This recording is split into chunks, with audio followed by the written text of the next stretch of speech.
But so often we go to these conferences and we get excited. I want to use this right away. I've gathered all of these tools. I've taken so many I've got 50 screenshots. I've got 50 pictures. I've got 50 things. Like my Google Drive is full. It's overflowing. I need to drain some of my storage. It's crazy all the things that I've collected at this conference. And we're so quick to try to implement it. We're so quick to try to use it. And that's fine. We can use it.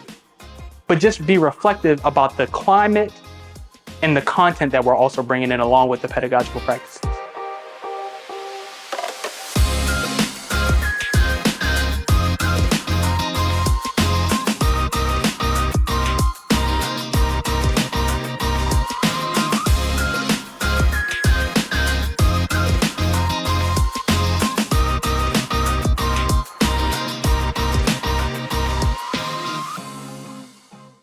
My name is Brian Orndorff. I'm a 7th grade assistant principal at Northern Middle School in Washington County, just in the tuck of Western Maryland in Hagerstown.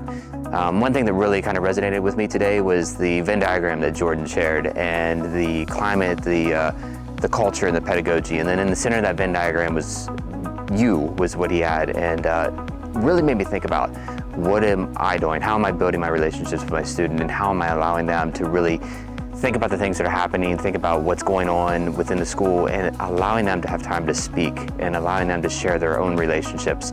And how am I fostering that? How am I developing that?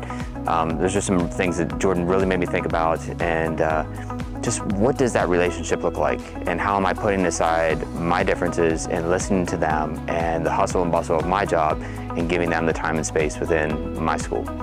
What I realized in all of this time is that the magic of education is actually at this intersection. The magic of engaging classes is at the intersection of classroom climate, content, and pedagogy. And if you want to be an effective educator in 2024, you cannot miss out on either one of these places. If one of these things is off, something is off with your class. If you have the content and the pedagogy, but the climate isn't so that students actually feel compelled to participate, that they don't feel compelled to collaborate, then the pedagogy is going to be lost. The learning is going to be lost. You are actively losing out on learning opportunities if these three things are not intact. Jordan's keynote speech was highly motivational. And the reason why I say it was motivational, because I needed someone to reignite the passion for me to focus on wellness as a key component to equity and then to learning.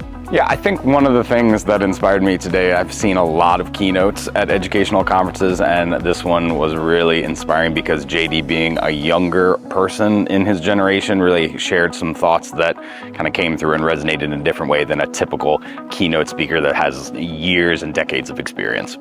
Right, but what I want to say, the whole reason why I did all of this is because the same formula of our favorite songs are the same formula of our classrooms. So the emotional experience that I just created for you all, I envision a time where when we ask students about the most important things that they learn in their classroom. When our kids come home to us and we ask them, how was school today? What did you learn?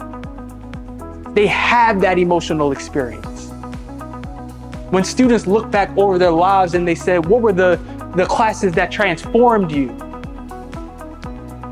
What were some of the most important lessons you've learned? They can rely on experiences like the ones that we just had because all of these things were in alignment. So what I want to challenge us today as educators to do is to make our schools and our classrooms less like schools and more like songs. My name